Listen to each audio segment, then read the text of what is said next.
public sector. Now, what does the CPI actually measure? It actually measures bribery, diversion of public funds, use of public office, nepotism, state capture, government's ability to enforce integrity mechanism, effective prosecution of corrupt officials, red tape, and so on. What does it does not measure is citizens' perception. So it doesn't actually go and survey individual citizens and ask them, what do you think the corruption level in your country is? No, it doesn't do that. It's actually measuring corruption perception in the public sector. So the respondents, as I said earlier, are business experts, analysts, and so on. It of course doesn't measure tax fraud, illicit financial flows, or money laundering, or any type of private sector corruption. Okay, now the surveys, as I said, there are 13 surveys. So these are the group of survey organizations. They are spread all over the world. Of course, the maximum is 13. Some countries will have maybe 10. Some countries will be having 8, or some countries will have maybe less than that. The rule of this survey is minimum we must have 3 surveys to qualify to enter into the CPI index for the year. So there was one year only had 2 surveys, so they were taken off from the list. So if you go back to history, certain years Brunei's results will not appear, and that's because of that. Alright? Now the methodology is they do a rescaling. The reason they do rescaling is in our measure, we measure from marks, a score from 0 to 100, but some of these surveys are based on a Likert scale of 1 to 5, or 1 to 7, or 1 to 10. So they do a rescaling so that they standardize these scores. So finally, after they rescale it on 0 to 100, from the various surveys that they get, they do a simple average. Alright, now what makes the source is valid? So there is a lot of reliability, and there is also cross-country comparability, and multi-year data is available. Now, out of all these surveys done, we also have the European Commission Joint Research Center, who will be like an audit. So they have actually audited all this information since the year 2017. The European Commission Joint Research Center has been participating as auditor for it. So they do a verification to confirm that the methodology used and the accuracy of the data collected. Now, why do we still need CPI? Now, this is one of the only measures that covers more countries than any other individual scores alone. There is a high statistical reliability, which is taken from the 13 average sources, different sources. And the scale, as I said, is rescaled to 0 to 100. And there is new. Now, so looking at the CPI map, this is the place. If you see a red, that means highly corrupt. If you see orange or very much yellow, then it is less corrupt. Now, this is the result for 2019. Now you see, these are the top countries, and you can see countries like Denmark, New Zealand, as usual, every year they top in the list. So this year, Denmark and New Zealand are both tied as number 1. And then you have Finland as number 3, and Singapore. Singapore last year was number 3 position. So this year they have dropped one position. But overall their score is still very good, 85% out of 100. And then we have other countries like Sweden, Switzerland, Norway, the Netherlands, Canada, and Luxembourg. So overall, you will see later on in another slide that Europe is still the top performing continent. Now the bottom 10 are countries, as you see, Libya, Afghanistan, North Korea, Venezuela, and I think there's no need for any explanation. These countries are at war, they don't have structure, no political system, so obviously the results are not really good. Now, if I just summarize for you the results by the region, Europe is still the top performing continent, with Denmark topping the list.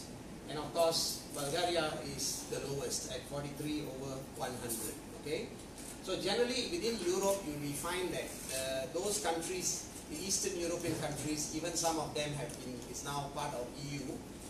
They still have a long way to go to catch up with the Western European countries. Now we look at our area zone.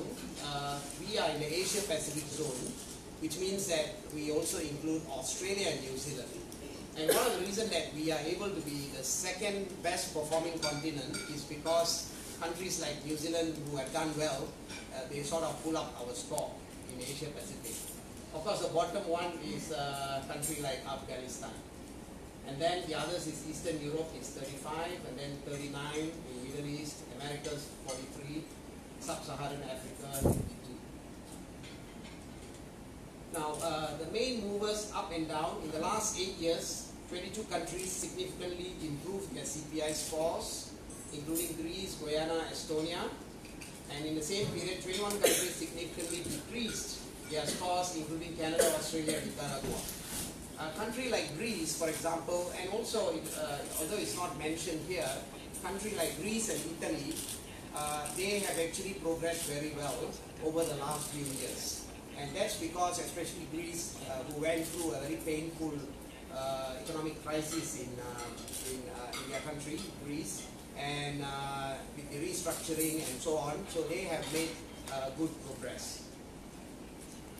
So Asia Pacific, as I said, we always say Asia Pacific is the engine of growth. The economic growth is actually here in terms of political integrity, governance, and the region, but the region performs only marginally well. And one of the reasons is countries like China, Vietnam, Cambodia, although economic growth is very good over there, but when it comes to corruption and integrity and the structure, in these countries they are still not there yet. So in China the corruption level can be very high, or even in Vietnam, despite having a good economic growth. Now come to Malaysia that we are all waiting for. Alright. Now Malaysia in 2018, our score was 47 over 100 and 61 in terms of rank. Alright, in terms of rank we were 61 in 2018. Let's see what's going to happen in 2019.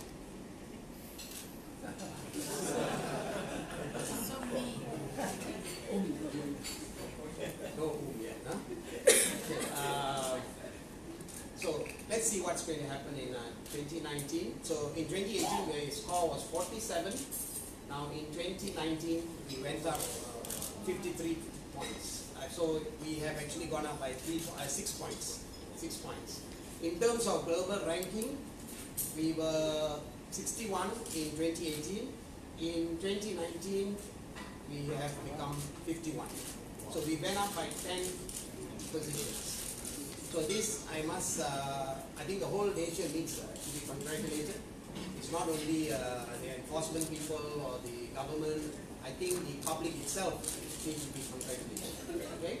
So let's do some analysis of why we did well. Now in Malaysia's case this year there were 9 surveys.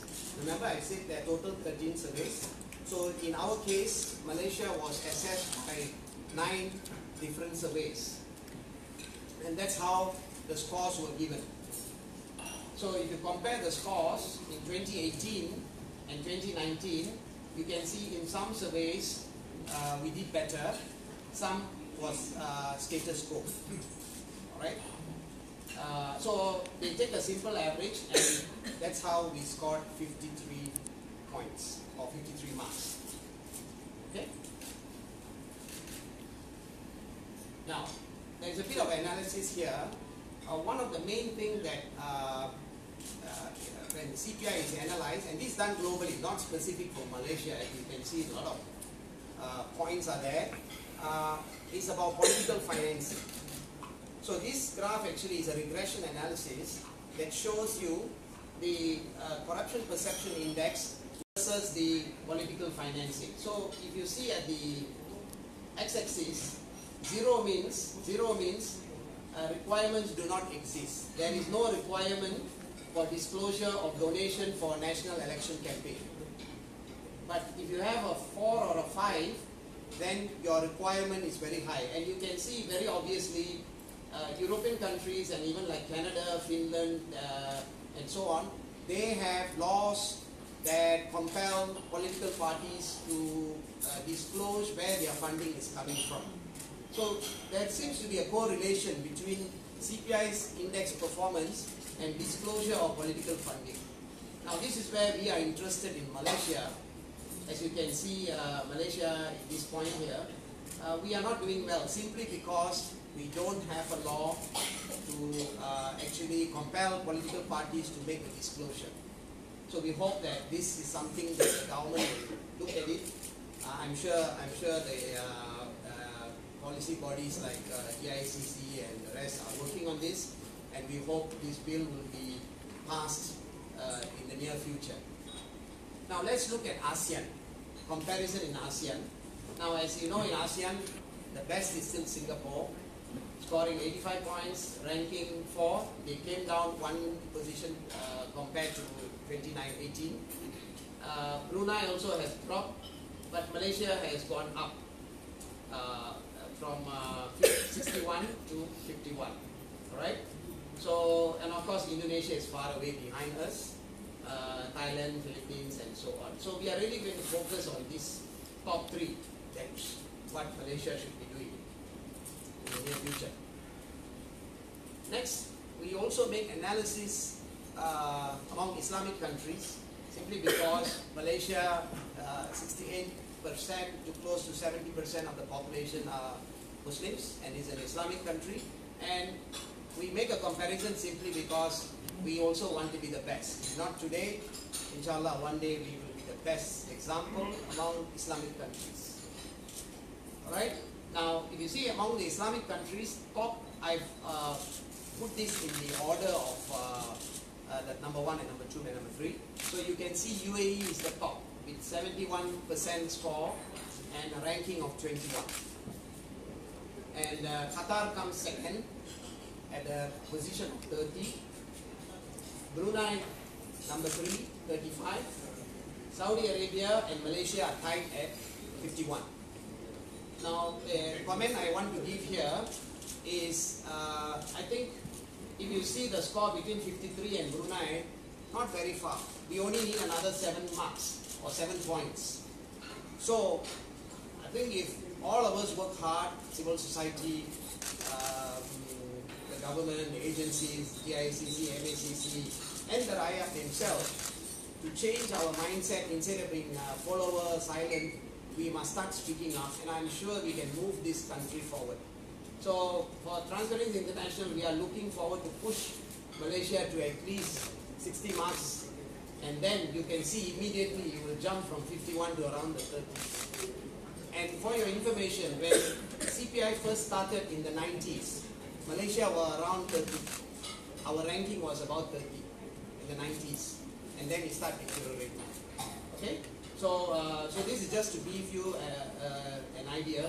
And also, one more comment I have, we cannot benchmark ourselves with Saudi Arabia. Maybe there is less corruption because of the Sharia law and so on. But in Saudi Arabia, when it comes to human rights and so on, they are far behind us. So we should be doing better than Saudi Arabia. So I would say we should benchmark with people like Qatar or Brunei and move up the score. Some analysis of the CPI scores over 2012 and 2019. The reason we chose from 2012 to 2019 and not before that, because before that CPI was measured on a scale of 1 to 10. So we wanted to make sure we don't want to skew the results, and so we said be consistent, we take from 2012. Now you see, we were improving from 2012 to 2014. Some of you will remember, especially people from MACC, those of you from DICC, you know what would have happened. I remember, as far as I can remember, I was in TI for the last 10 years. At that time, Pemandu was driving this, and there was a lot of money spent, and there were some improvements, you know, campaigns and so on. But somewhere in 2014, the 1 MDB should surface. Alright? And that's, of course, the 1 MDB was much earlier, but in 2014, I think public start realizing it. Or at least I came to know about it around the late 2013. And then 2014, the media start talking about, a lot of questions were asked. And then you can see it was a downward trend after that. So if you were to ask me why did our performance of CPI have deteriorated over the years, one of the main reasons is actually one entity. Because this is a perception index, public perception, and analysts, business people, they will always relate to that. Okay? And then in 2018, the new government took over. And then you suddenly see a rise in our score. Of course, there must be something that they have done that has caused this, which I think most of us know. The new government has committed to make Malaysia free of corruption. So that is one of the reasons that you can see there was a rebound. And for us and Transparent International, we urge the whole country, every Malaysian citizen, including civil societies, including enforcement units, including government servants especially, please work together and get this score from 53 to a higher level. Because if we don't do anything or we slacken, you know what's going to happen in 2020 when we meet here? We will all be disappointed when the curve makes a turn. So we don't want the curve to make a turn, but keep on going up. Alright, now these are some of the reasons, as I said, swift action by the new government to take action on 1MDB, the SRC, Felda, Tabung IT scandals. There were arrests of several political figures for corruption and money laundering by MACC. And there is today, I think media can confirm this, much greater freedom from media compared to what it was before G14. Alright, so that is the reality. Then today we know that the Public Accounts Committee is headed by the opposition member. This was one of the promises made by the new government, Pakatan Harapan government. And then passing of an asset declaration motion in Parliament, although it has not become a law, and assets have been declared by ruling party MPs. Okay, we hope that a law will be passed to compel all MPs, all lawmakers to declare their assets. Today the opposition has said they are not going to declare, and I think only a law will make them declare. And then, as most of you will know, Section 17A, this has been passed and is going to be implemented in June 2020, which is only a few months away. And that is something that perhaps a lot of business people take it very positively. Should have a level playing field. Today some businesses pay their way through, and some people are very strict with their corporate governance, and they tend to lose out. So this is another factor that actually has come in. And of course, I want to talk a little bit about the National Anti-Corruption Plan. This was launched exactly 1 year ago by the Prime Minister. And the custodian of all this is GICC. And I must say, this is an excellent document they have put together. And because of this document, there are 115 initiatives inside here. And this is like a guidebook for all of us. So we hope that as the government, as the year progresses, we are already 1 year now, and we hope the government will release the updates on the progress. Out of the 115, I'm very sure there are a lot of initiatives that the agencies have actually done work on this, and I'm sure they have achieved their target. So it's good that the government actually make a disclosure as soon as possible once all the necessary protocols are gone through. They can actually release this information. Now, in terms of concerns by Transparency International, one is the political financing bill. I just mentioned just now. You saw the graph. The political funding has a direct correlation with CPI. So it's very important for the government to pass this law and structure it in such a way that political parties are fairly funded, because today some people have a lot of money, some parties have a lot of money, some political parties, they are struggling to survive. So once this bill is there, then it is going to impact the CPI. Culture of money politics still there. We saw this in by-elections. We continue to delay the bill, passing of the bill for the IPCMC. This is related to the police force.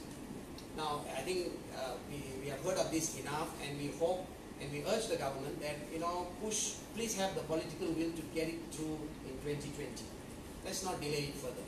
And this is good for the police force. TI has mentioned it before, urging the police to embrace this IPCMC for the benefit of the police force. Because it's not in this survey, there is another survey called Corruption Barometer, Global Corruption Barometer, or we did a survey called Malaysian Corruption Barometer 4 or 5 years ago.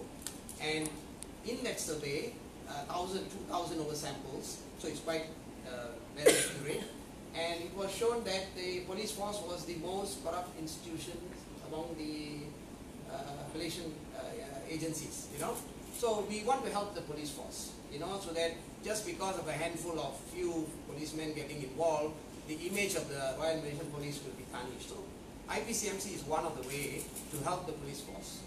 And then the government procurement bill, we hope it will be tabled in March. Whistleblower Protection Amendment. We have an act, Whistleblower Protection Act 2010.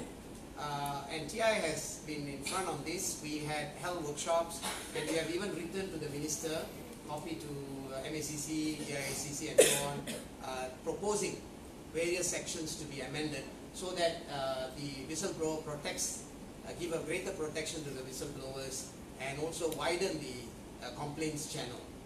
And then governance of internal controls in government agencies and departments. And these last 2 points are very crucial. As many of you will know, issues are always raised by the Auditor General's report every year. And the question that has been raised is, these issues, are they being addressed? And another question is, from the understanding I have, all these agencies and government departments, they do have internal audit. And to cite you one example, in 2018 Auditor General's report, there was a report highlighting a school in Perlis, a sports school costing 76 million, was not completed for 5 years. The question is, why do we wait for 5 years for the Auditor General to come and report? So what has happened to the internal audit in each of the agencies? Because within 1 year your project is not completed, a red flag should have come up. So the internal audit in government agencies and departments, you have to look at this. You are there to audit as a neutral party. So these are some of the concerns that we have. Now we also give other recommendations. Of course, the early closure, we all love to see the one and only quickly coming to closure, but the rule of law applies. Alright? But the sooner we can move on from here, the country needs to move on. And then we hope the NACP, which I just mentioned, 115 initiatives, we hope a successful implementation. It's not easy, and nobody is expecting 115 to be done in 1 or 2 years. It will take time. But what we hope, the government will make a disclosure. As you progress, disclose to the public. Because this is a public document. So everybody, the Rayat knows what is the 115 initiatives. So they would love to know, hey, out of the 115, which one you have completed, tell us. So that we are transparent to this. We also urge the MACC, without fear or favor, if there are sufficient evidence, please look at past cases that were not exposed. And we hope the government will push for the institutional reforms. As you probably would have heard from a lot of civil societies, although the government has progressed for the last 19 months, but institutional reforms have been a bit slow. And this is something that the government should push for it and get it going. And the next is on the Freedom of Information Act. It was reported that the Freedom of Information Act will replace the Official Secrets Act, and we'd like to see this happening as soon as possible. The other thing on mega projects, especially the ECRL and the high-speed train and all these are coming, there must be a greater transparency in this. Who is getting what contract and what is the amount given, what are the breakdowns and so on. I know this is not the culture in Malaysian way of doing it in the past, but I think if the government wants to move and to do well in the CPI, we should appear to be very transparent. I mean, if there is nothing wrong, what is there to hide? Nothing to hide. You know, so we hope the government will do that.